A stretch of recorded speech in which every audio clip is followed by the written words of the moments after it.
Promise me that you will always stay united and practice restraint." The king extended his hand, and those around him reached out to grasp it. The people standing behind them held the shoulders of those in front, showing their support for the king. Everyone who had come there joined in, extending their hands in support of the king's words. "Many conspiracies they hatch, they cannot harm us. Promise me that you will always stay united and practice restraint." The king extended his hand, and those around him reached out to grasp it. The people standing behind them held the shoulders of those in front, showing their support for the king. Everyone who had come there joined in, extending their hands in support of the king's words. Hekchamanayaka also extended his hand in support of the king's words. Seeing so many people standing together in agreement, tears welled up in his eyes without him realizing it.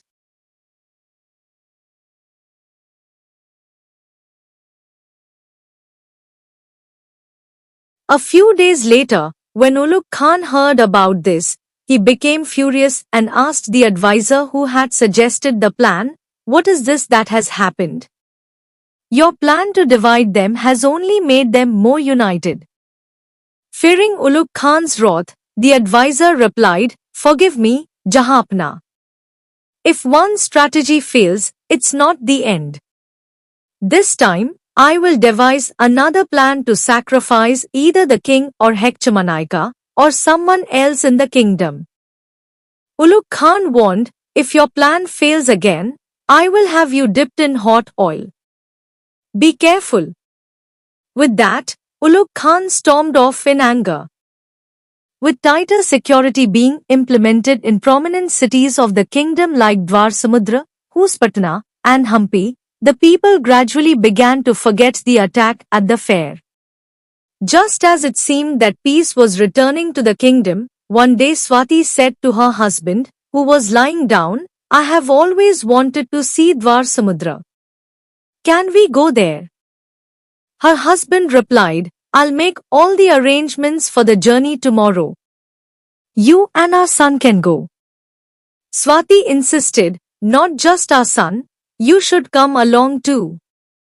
Hekchamanayaka, surprised, asked, "How can I manage to go?" Swati sat up, frowning, and said, "It's not just about the kingdom, protection, or the people's happiness, we are also part of the people, and you should look after our happiness as well." Hekchamanayaka then said, "In the current situation, I can't go anywhere. If necessary, I'll make arrangements for you and the boy to go." She smiled and asked, "So even if the king himself asks, you wouldn't go?" He was astonished and replied, "Did the king ask me to go to Dwarsamudra?" "When?" She explained, "Yesterday, when I was at the Ramlaya, the king came there to see Lord Rama. After the visit, he spoke to me and blessed me. When I talked about the magnificent sculptures at Ramlaya, he mentioned that I should see the grandeur of the sculptures at the Dwarsamudra temple built by our ancestors. He suggested that you, along with me, should go there and see." Hekchamanayaka responded, "So you already took the king's permission in advance. Anyway, what do you want to see there?" She replied, "You also once told me about the beauty of those sculptures." He drew her close and said, "There is nothing more beautiful than those sculptures compared to you." She blushed and nestled into his embrace. The next day, as Hekchamanayaka went to see the king instructed him, "You go to Dwarsamudra tomorrow, carefully collect the revenue collected by Kempanna, and return. Also, take your wife and son with you so they can see Dwarsamudra too."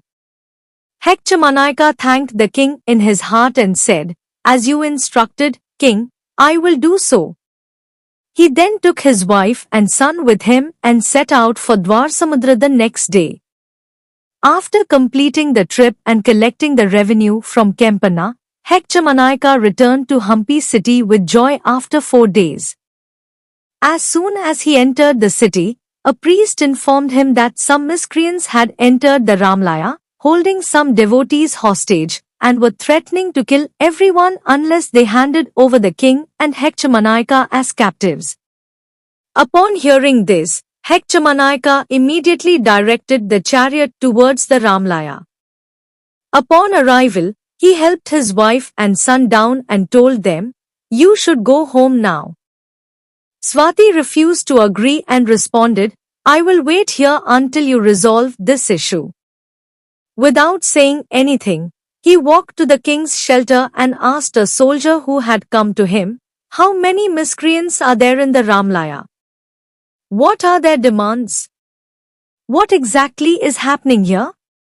The soldier, walking with Hekchamanayaka, replied, "No one knows exactly how many miscreants are inside the temple. After the morning's ritual, many miscreants entered with swords and other weapons. They sent many of the guards and devotees outside but kept some of them under their control. They are threatening to kill everyone inside unless you and the king are sent in. If not, they will kill everyone inside. On top of this, our soldiers are divided into two groups, Hindus and Thuruskas, arguing among themselves.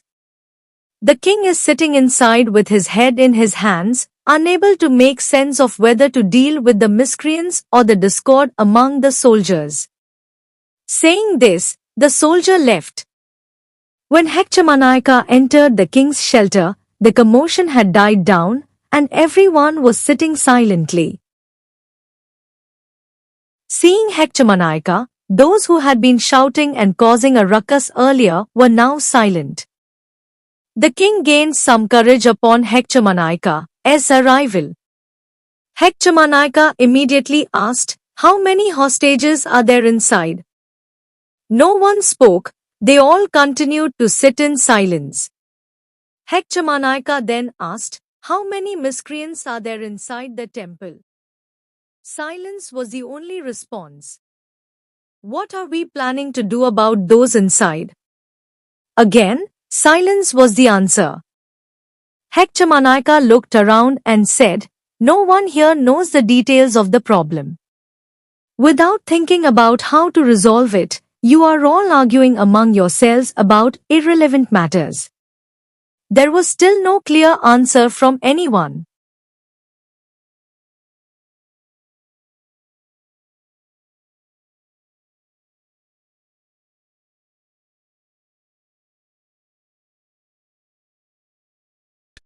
Don't forget to like, comment, and subscribe for more awesome content. See you next time.